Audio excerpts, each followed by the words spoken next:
بسم اللہ الرحمن الرحیم۔ شروع اللہ کے نام سے جو بڑا مہربان اور نہایت رحم کرنے والا ہے۔ آج کی اس ویڈیو میں ہم آپ کو ایک بدکار عورت اور حضرت موسیٰ علیہ السلام کے دور کا ایک واقعہ سنانے والے ہیں۔ یہ واقعہ حضرت موسیٰ علیہ السلام کے زمانے میں پیش آیا تھا، اور اس ویڈیو میں یہ بھی بتایا جائے گا کہ کیسے اللہ تعالیٰ نے ایک بدکار عورت کو معاف کر دیا اور اس عورت پر اپنی رحمت نازل فرمائی۔ شہر بابل کی ایک بدکار عورت مر گئی تو اس کے گھر والوں نے اسے دفن تک نہ کیا، بلکہ ایک کوڑے کے ڈھیر پر پھینک دیا۔ حضرت موسیٰ علیہ السلام جب کوہ طور پر اللہ تعالیٰ سے باتیں کرنے کے لیے گئے، اللہ تعالیٰ نے فرمایا کہ میری ایک کنیز کی لاش کوڑے پر پڑی ہے، اسے غسل دلاؤ اور عزت کے ساتھ دفنا دو۔ حضرت موسیٰ علیہ السلام کوہ طور سے واپس آئے اور بابل شہر میں داخل ہوئے۔ تلاش کرتے کرتے ایک جگہ دیکھا کہ کوڑے پر ایک عورت کی لاش پڑی ہے اور اس کے ارد گرد 4 کتے رکھوالی کر رہے ہیں تاکہ کوئی درندہ لاش کو پامال نہ کر سکے۔ حضرت موسیٰ علیہ السلام نے لوگوں سے ان کے گھر کا پتہ پوچھا اور ان سے کہا کہ لاش کو اٹھانے میں میری مدد کرو۔ عورت کے گھر والوں نے کہا کہ ہم اس لاش کے قریب بھی نہیں جائیں گے۔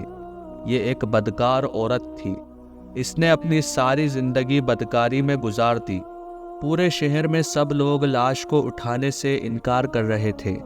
حضرت موسیٰ علیہ السلام نے اپنے بھائی حضرت ہارون علیہ السلام کے پاس پیغام بھیجا اور کہا کہ لاش اٹھانے میں میری مدد کرو۔ دونوں انبیاء علیہ السلام نے لاش کو اٹھایا، اور پھر جب غسل دینے کی باری آئی تو شہر کی کوئی بھی عورت اسے غسل دینے کے لیے تیار نہیں تھی۔ یہ دیکھتے ہوئے حضرت موسیٰ علیہ السلام نے اپنی زوجہ اور بہن کو حکم دیا کہ اسے غسل دو۔ غسل دینے کے بعد اپنے بھائی کی مدد سے اسے دفنایا۔ جب آپ علیہ السلام فارغ ہو کر واپس آ رہے تھے تو شہر والے لوگ آپ کے سامنے آ گئے۔ وہ سب مل کر آپ سے پوچھنے لگے کہ اے موسیٰ علیہ السلام، ہمیں اس بات کی وضاحت دیں کہ ایک بدکار عورت کو اتنی عزت کیوں دی؟ اگر آپ اس بات کی وضاحت نہ دیتے ہیں تو پھر وہ کلمہ جو آپ علیہ السلام نے ہمیں پڑھایا ہے، آپ کو ہم وہ واپس کرنے آئے ہیں۔ یہ سن کر حضرت موسیٰ علیہ السلام نے لوگوں سے فرمایا، اے شہر کے لوگوں، مجھے جو حکم اللہ تعالیٰ نے دیا ہے تو میں اس کے حکم کی تعمیل کر رہا ہوں۔ ہاں، اگلی بار جب میں کوہ طور پر گیا تو تم سب کو تمہارے اس سوال کا جواب مل جائے گا۔ لوگ یہ سن کر چلے گئے۔ حضرت موسیٰ علیہ السلام کوہ طور پر گئے اور کہا کہ اے میرے پروردگار، اس شہر کے لوگ مجھ سے اس بات کی وضاحت مانگتے ہیں، ایک بدکار عورت کو اتنی عزت سے کیوں دفن کیا گیا؟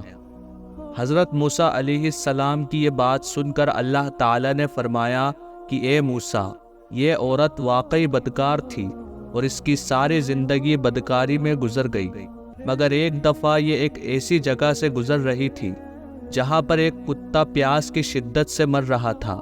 اس نے پانی کے کنویں سے اپنے کپڑے گیلے کیے اور کتے کے منہ میں چھوڑ دیا۔ پیاس کی وجہ سے کتے کے منہ میں جب پانی آیا، اس کے تڑپتے ہوئے جسم میں جان پائی تو مجھے عورت کی رحم دلی پسند آ گئی، اور میں نے موت کے فرشتے کو حکم دیا کہ اس کی روح کو قبض کر لو تاکہ یہ آئندہ بدکاری نہ کرے، اور میں نے اس کو وہیں پر معاف کر دیا۔ دوستو، جیسے ہی اللہ تعالیٰ نے اس عورت کو معاف کر دیا تو ہمیں اس کہانی سے صرف ایک سبق یہ ملتا ہے کہ اللہ بہت غفور الرحیم ہے۔ آپ کے کتنے ہی گناہ کیوں نہ ہو، لیکن اللہ تعالیٰ کی ذات اگر آپ کی کسی ایک نیکی سے خوش ہو جائے تو وہ آپ کو معاف کر دیتا ہے۔ کبھی بھی اپنے گناہوں کے بوجھ کی وجہ سے نیکی کرنا ترک مت کریں۔ کیا پتہ آپ کی یہ چھوٹی سی نیکی اللہ تعالیٰ کو پسند آ جائے اور وہ آپ کے گناہ معاف فرما دے۔